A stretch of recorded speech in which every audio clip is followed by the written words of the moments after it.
Hey, amazing viewers, I love connecting with you all around the world. Stay with me until the end, because what I'm about to share will leave you inspired and ready to take control of your own life.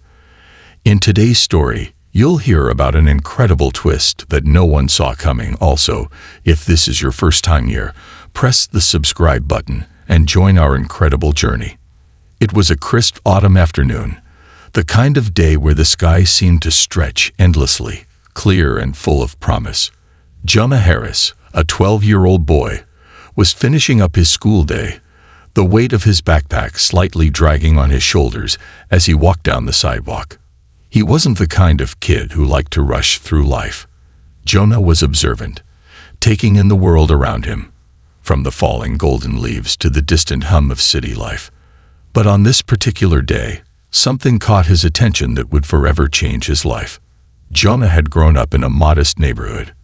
His family didn't have much, but they had always taught him the most important lesson in life: kindness.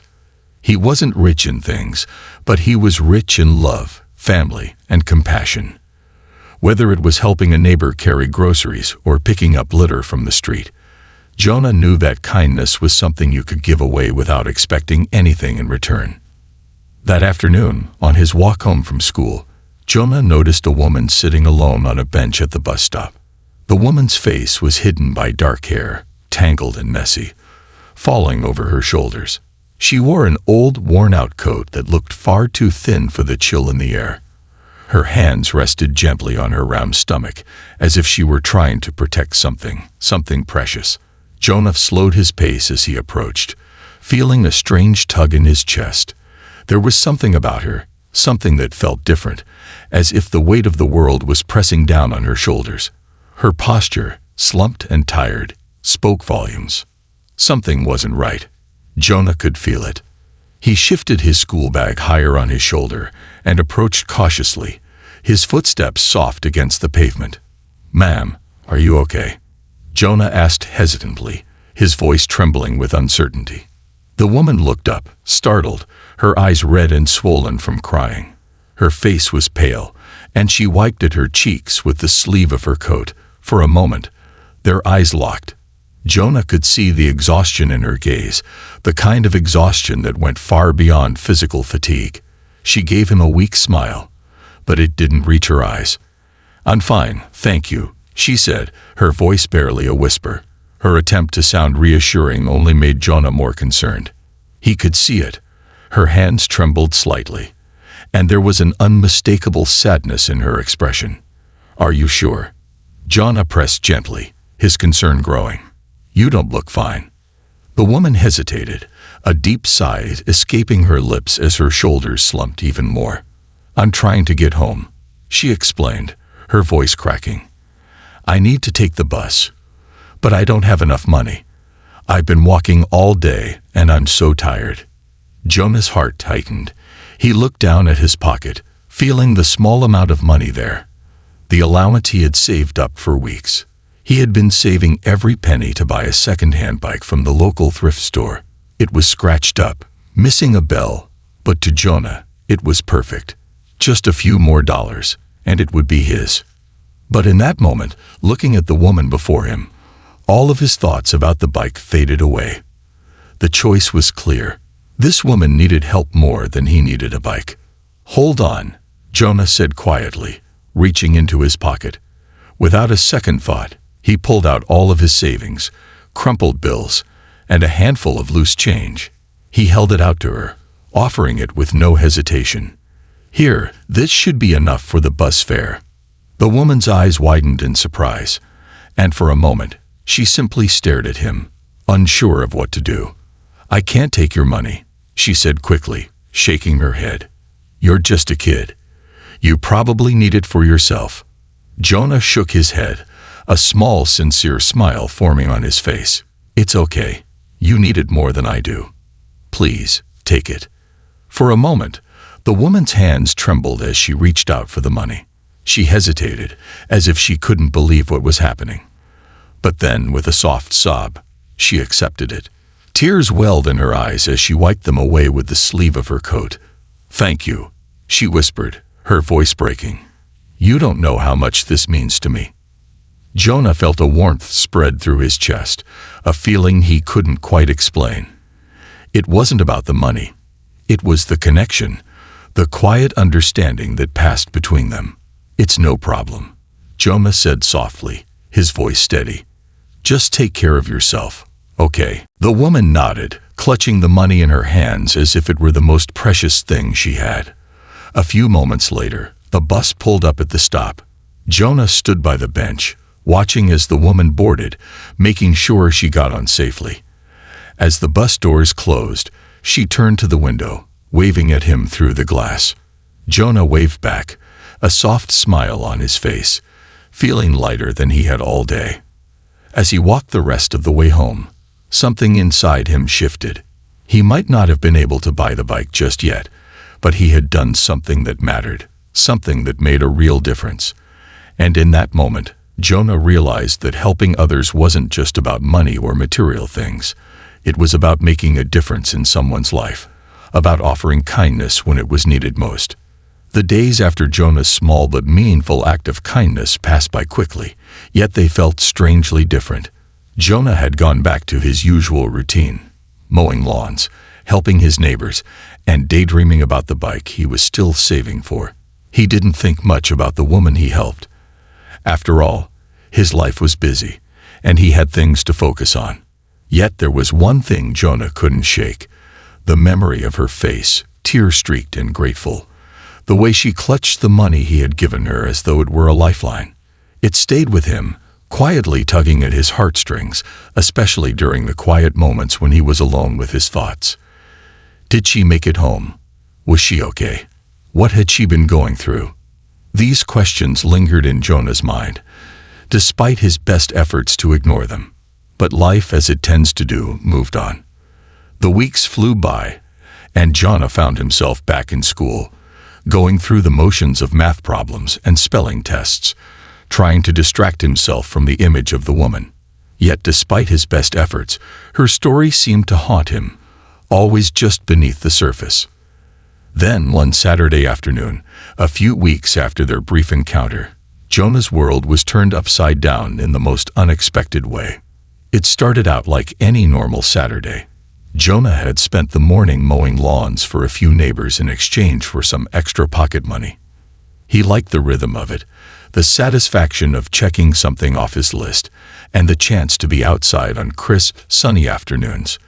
But as he walked back to his house with his paycheck in hand, he noticed something unusual. His neighbor, Mrs. Finch, was standing by her porch, her hands on her hips, looking like she was waiting for someone. Jonah slowed his pace as he approached, wondering what she wanted. Mrs. Finch was a sweet lady, always baking cookies for the kids in the neighborhood and offering advice like a second grandmother. She had a kind smile, the kind of smile that made you feel like everything was going to be okay. "Jonah," Mrs. Finch called out as soon as she saw him.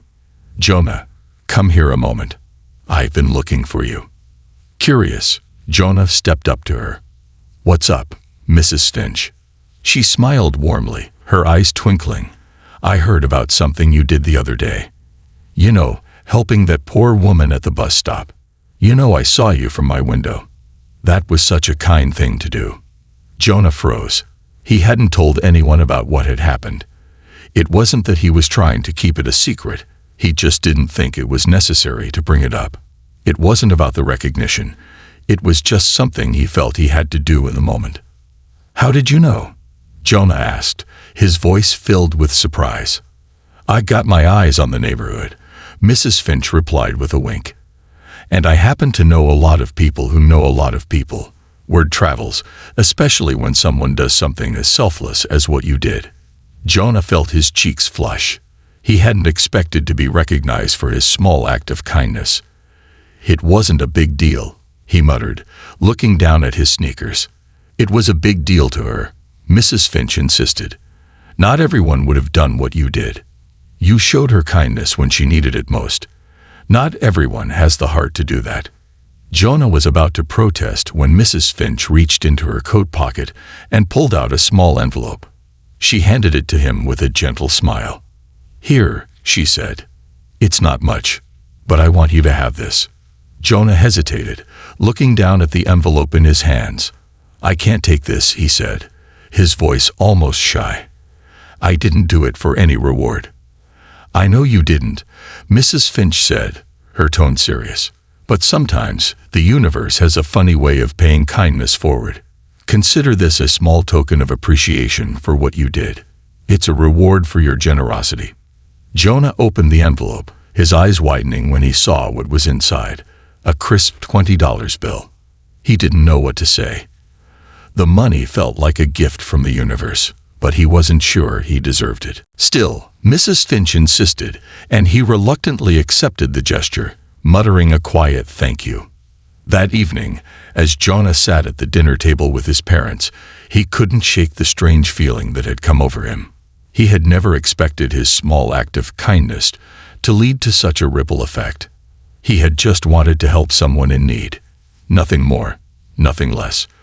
But now, here he was, with a reward in hand and the recognition of his neighbors. Jonah's father, noticing his son's pensive expression, asked, "What's on your mind, son?" Jonah sighed and looked down at his soup. "I'm just thinking about the woman I helped. And Mrs. Finch gave me this," he said, pulling out the $20 bill and placing it on the table. His mother looked at him with a mix of pride and concern. "You did a kind thing, Jonah," she said softly. "Sometimes, when we do good things, the world finds a way to return the favor. But remember, it's not about the reward. It's about the impact you have on others." Jonah nodded, but the weight of his mother's words lingered in his mind. He didn't want to become someone who expected recognition for his good deeds. He had only given that money because he felt it was the right thing to do, not for any reward or acknowledgement. And yet, he couldn't ignore the warmth he felt inside when people noticed. The next few days went by, and Jonah tried to focus on his work, his studies, and his goal of saving up for the bike. But the nagging thought about the woman at the bus stop wouldn't leave him. Did she make it home? Did she get the help she needed? Little did Jonah know that his simple act of kindness was about to set something much bigger in motion, a chain of events that would soon change his life forever. The days that followed felt surreal to Jonah. The quiet hum of life continued. His father worked long hours at the factory. His mother sewed clothes to sell at the local market, and Jonah returned to his usual routines of mowing lawns and saving for his bike. But something had changed inside him. He felt a quiet sense of fulfillment that he hadn't felt before. The memory of the woman at the bus stop lingered, but it wasn't just the act of giving that stayed with him. It was the way it made him feel. For the first time, Jonah understood that kindness wasn't about waiting for something in return. It was about giving because it was the right thing to do. But even as life went on, Jonah couldn't shake the sense that something was waiting for him just around the corner. Then, one chilly afternoon a week later, it came. Jonah arrived home from school to find his mother standing in the doorway, looking slightly puzzled. "Jonah, there's someone here to see you," she said, her voice laced with curiosity. Jonah's stomach flipped. Visitors weren't common in their modest home, especially not for him. He stepped inside, his heart racing, wondering who could possibly be at his door. As he walked into the living room, his eyes landed on a man standing by the window. He was neatly dressed in a dark suit, carrying a leather briefcase, his face warm and friendly, his eyes bright with purpose. "You must be Jonah Harris," the man said, standing to greet him. "It's a pleasure to meet you." Jonah blinked, his mind racing. "Yes, that's me," he replied, unsure what to make of the stranger. The man smiled and extended his hand. "I'm Daniel Whittaker," he said. "I'm here on behalf of someone you helped recently." Jonah's heart skipped a beat. Someone he helped. He racked his brain, trying to remember what he could have done. But the stranger's next words cleared up his confusion. "Do you remember the woman you helped at the bus stop a few weeks ago? The one who didn't have enough money to get home?" Jonah felt his cheeks flush. He remembered her clearly, her face, her trembling hands, her gratitude as he handed over his savings. "Yes, I remember her," Jonah said, his voice soft. "Is she okay?" The man's smile widened. "She's more than okay. Thanks to you. Her name is Clara Bennett, and your kindness that day meant more than you could possibly know." She had been going through a very difficult time, losing her job, facing eviction, and struggling to prepare for the arrival of her baby. That moment of generosity gave her the hope she desperately needed. Jonah stood still, a wave of emotion crashing over him. He had no idea the impact his small act of kindness had made. He hadn't even known what the woman had been going through. To think that something as simple as giving away his pocket money could have changed her life in such a profound way, it took him completely by surprise. Mr. Whittaker continued, "Clara shared your story with her family. They were so moved by what you did, they wanted to thank you in a meaningful way." He reached into his briefcase, pulling out an envelope and handing it to Jonah's father. Jonah's father looked at the envelope, his eyebrows furrowing with confusion. "What's this?" he asked, his voice filled with curiosity. Mr. Whittaker's expression was warm but serious. "This is a token of appreciation from Clara and her family. They wanted to ensure that Jonah has every opportunity to achieve his dreams. Please, open it." Jonah's father slowly opened the envelope. Inside were neat stacks of bills. His hand shook slightly as he counted. $5,000. 5,000. Jonah's mother gasped, her eyes wide with disbelief. I don't know what to say." Jonah sat frozen in shock, his heart pounding. He had never imagined that something as small as giving his pocket money could lead to something like this. His father was speechless, his hands trembling as he looked at the money. "This is unbelievable," Jonah's father whispered. "But we can't accept this." Mr. Whittaker shook his head gently. "Clara's family insists. They want Jonah to have the chance to go to college, to follow his dreams, to know that kindness always has a way of paying forward." Jonah could hardly believe what he was hearing. All he had done was give a few dollars to a stranger in need, and now his family was being blessed in such an incredible way. The weight of it all hit him. He had never expected any kind of reward. He had never thought about what might happen after he gave that money to the woman. Mr. Whittaker stood to leave, but before he left, he turned back to Jonah. "Jonah," he said with a soft smile, "you reminded Clara and her family that even in the darkest times, there is kindness in the world. You showed her that there is still hope, still humanity. Never underestimate the power of a simple act of compassion." Jonah stood there, speechless, as Mr. Whittaker walked out of the house. As the door closed behind him, Jonah's mother pulled him into a tight hug, her face tear-streaked with pride. "I'm so proud of you, Jonah," she whispered, her voice thick with emotion. Jonah stood there, stunned. His hands still trembled as he processed what had just happened. How had something so small, just a few dollars, led to such a life-changing moment for his family? He had never imagined his simple act of kindness would lead to a future filled with possibilities. As Jonah looked at his parents, their faces full of gratitude and pride, he understood something in that moment. It wasn't the money or the reward that mattered. It was the truth that kindness, no matter how small, has the power to change lives. And it was in this simple act of generosity that Jonah learned one of the most important lessons of all. When you give from the heart, you never know how far your kindness will go.